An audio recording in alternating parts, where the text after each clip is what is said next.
I'm Lynn with AccuQuilt. And I'm Erica, and we're here today to give you some great cutting tips on how to use the dies in your new Go Qube companion sets.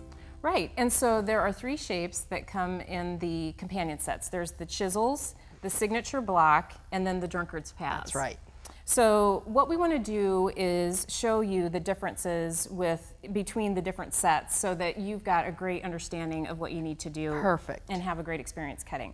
So we're going to start with the chisels. Excellent. All right, so on the 6-inch set, this one comes with, there are 2 chisels. Right, and these are what we would call directional shapes, right? That's right. Can you explain that a little bit? Well, it just means that we're going to want to place our fabric either all right side up or all right side down, depending on the pattern on our fabric and our pattern that we're using, because they're all going to be the same. So if we want them all to be the same, we need our fabric to all face the same direction. Right.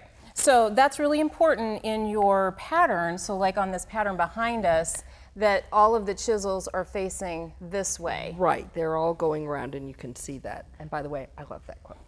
And so we don't want to accidentally cut them facing right. the wrong direction. Now, if we were to do that, then we'd get mirror images. So if that's what your pattern calls for, that's how you're going to want to do that. But for today, we're going to do what we call stacking so that we can put the fabric all the same direction. Right, so on this type of a shape, the chisel, we would not recommend that you fan fold unless you are looking for mirror images with your project. That's right. All right, so you want to make sure that you measure the width of your shape, and then just add another 1/4 inch on either side just to be safe. But then you're just going to stack up your fabric.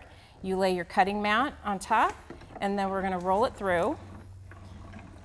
And like all of this would be a great way to use up scraps if you were going for a scrappy look, or really fun way to do something like the quilt behind us. Right. Great. And so you can see how all the chisels are facing in the same direction.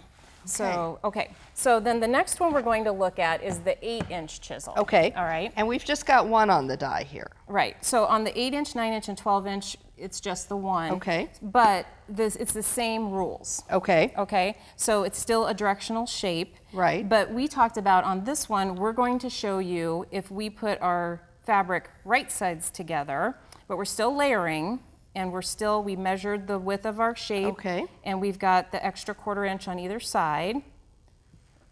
And then, let me just make sure, got the blade covered with our mat. So then we're going to show you what happens when we do it this way. Okay, so here, then they're mirrored. Perfect. Now I think that this one would work great with a 5-inch square. So if you've got pre-cuts, this would be a great way to use those pre-cuts and get a great scrappy look going with your project. Right, so that's a great use for that as well. We're always watching if we've got a shape that's under 5 inches because we want to use those pre-cuts. They're so much fun. All right, so the next one we're going to look at is the signature block. Right. And again, we've got one shape on a die. Now this is a non-directional, so we can fan fold on this one, we can stack, we can do this however we want to. And the way that this die is configured on each of the die boards in each of the sets, it's so that your lengthwise grain is running this way. Oh, great tip, great tip. That really helps as well because you don't have to worry about that. So what I've got here, so I've measured the width of my shape again. I've added a 1/4 inch. Okay. And then I've got a width of fabric strip. I've got my selvage edge. Right. So I know I'm on my lengthwise grain the right way.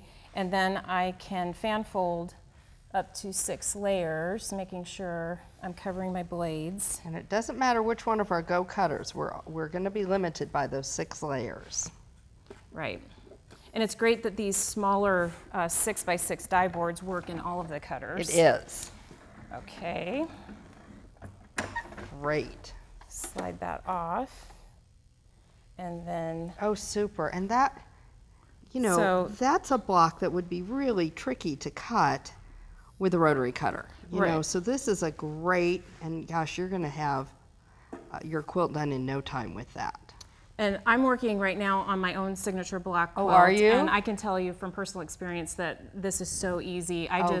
Minutes, I had all of them cut for the quilt. And then the triangle is going to be in your original Qube, so they're really going to work together to help you build a great block. Great point.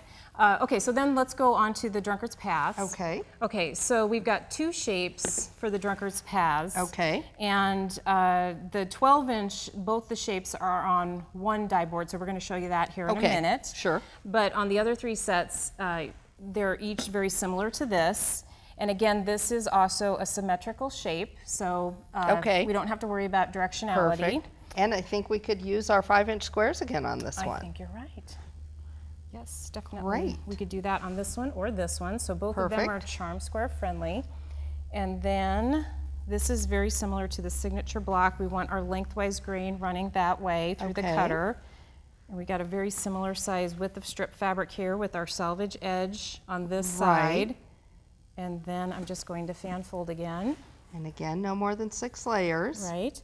And so this technique would be the same for either of the drunkard's path shapes. Great. So you just, that's easy to keep in mind. Easy to work with. Cutting mat on top.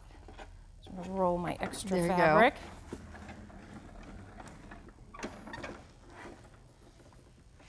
Okay. Oh my gosh. And I love that our curve shapes have these notches cut in them. It makes it so easy to put those together. And then the same way on the quarter circle, and again, we've got our notch there. So those are going to meet right up and make it really simple to sew that curve for you. Right. And so, yeah, anyone who's maybe been a little afraid of trying a curved this is the way piecing, to try it out. yes, absolutely. It makes it so much easier.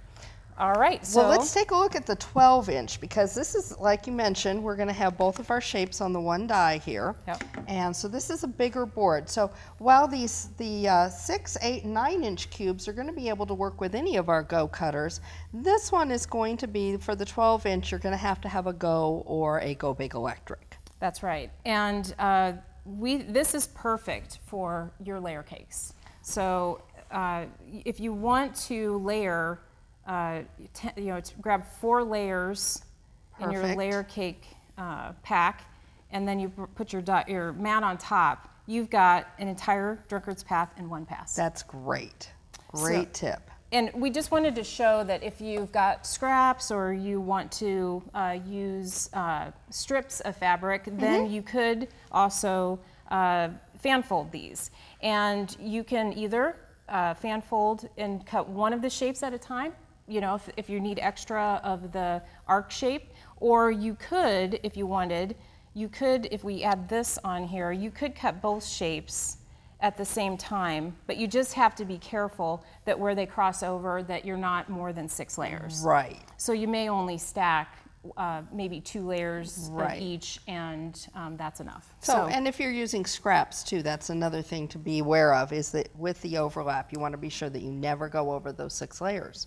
Right, but still, either way, lots of options here with how to cut with these dies. Very flexible, and I think you'll have new projects really quickly.